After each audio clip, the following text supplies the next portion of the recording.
There's a kind of grief no one prepares you for. Not the grief of losing someone, but the grief of losing who you used to be. Becoming someone new sounds empowering. It sounds like growth, like evolution, like success. But what people don't talk about is that becoming requires a death. And death, even symbolic, hurts. Sometimes you outgrow your old self slowly. The girl who tolerated too much.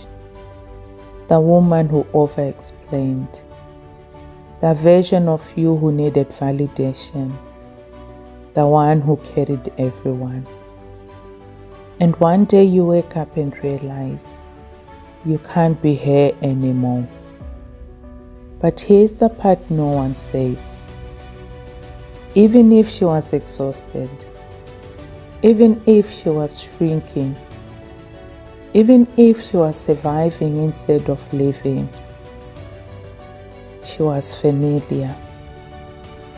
And familiarity feels safe. When you start setting boundaries, you lose access to being the easy one.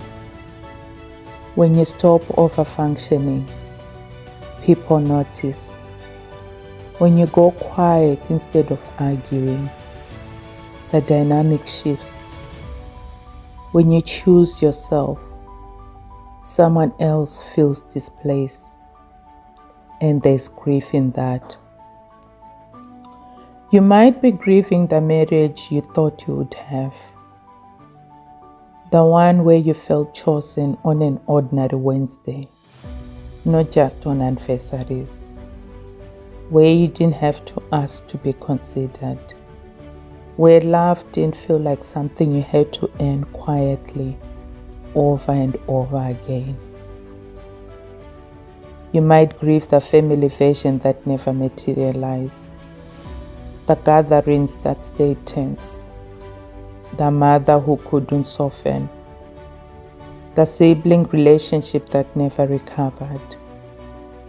The version of your family you held in your mind for years before finally setting it down. You might grieve the body you had before illness, before it became something to manage, before appointments and fatigue and the grief of a life reorganized around what your body can and cannot do on any given day. You might grieve the country you once called home, the language around you that felt like yours, the food that needed no explanation, the belonging that required no effort, the version of yourself who existed there, lighter, more legible, more whole. You might grieve the younger self who believed love would be softer, who thought that if she was good enough, patient enough, understanding enough, it would be returned in kind. She wasn't naive. She was hopeful. And hope, when it goes unmet for long enough, leaves its own kind of scar. You might grieve the years you spent surviving, the decades that passed while you were holding things together, the joy you deferred, the rest you never took, the version of your life that existed in the background, waiting while you kept going. Growth doesn't erase grief. It walks beside it. Becoming someone new can feel lonely because not everyone will recognize you anymore.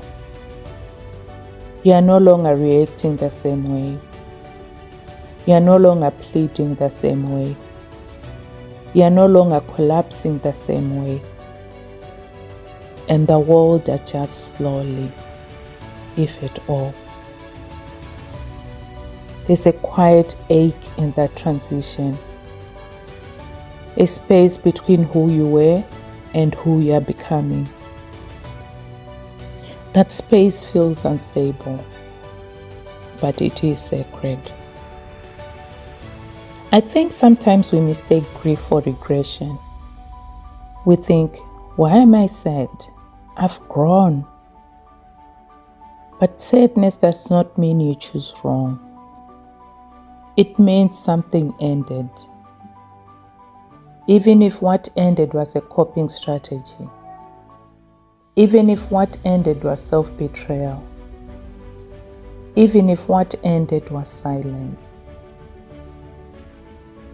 There's also grief in strength. When you've had to be strong for so long, that softness feels foreign. When you survived things no one saw. When you held together a home. When you raised children while breaking quietly. When you fought illness and still showed up. There's grief in realizing you never got to be carried. And here's the part I want you to hear carefully. You're allowed to miss the old you even if you outgrew her. You're allowed to feel tender about who you were without going back to being her. You're allowed to evolve without hardening. Becoming someone new is not loud. It is subtle. It looks different on a Tuesday morning than it does in a breakthrough moment. It looks like choosing peace over proving. Like letting silence be silence.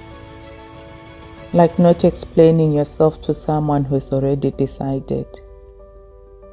Like sleeping without rehearsing arguments. Like standing steady in your own decisions when no one is validating them. Like letting other people misunderstand you and surviving it. It feels like relief. But relief can sit beside sadness, and that is okay. The quiet grief of becoming someone new is the price of self-loyalty. And self-loyalty will always cost you something. But what it gives you back is this: a life that finally feels like yours. Choices that don't leave you hollow. A nervous system that is no longer braced for impact. Not perfection, not ease, but something steadier than you have never known. If you are in that in-between space right now, not who you were, not fully who you are becoming, I want you to know you are not lost.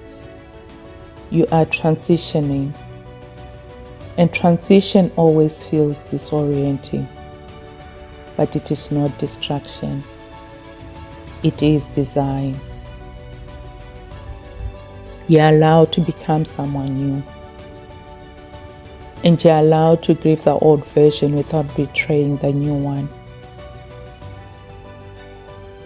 If this resonated, stay here. This space is for women who are evolving quietly and choosing themselves without apology.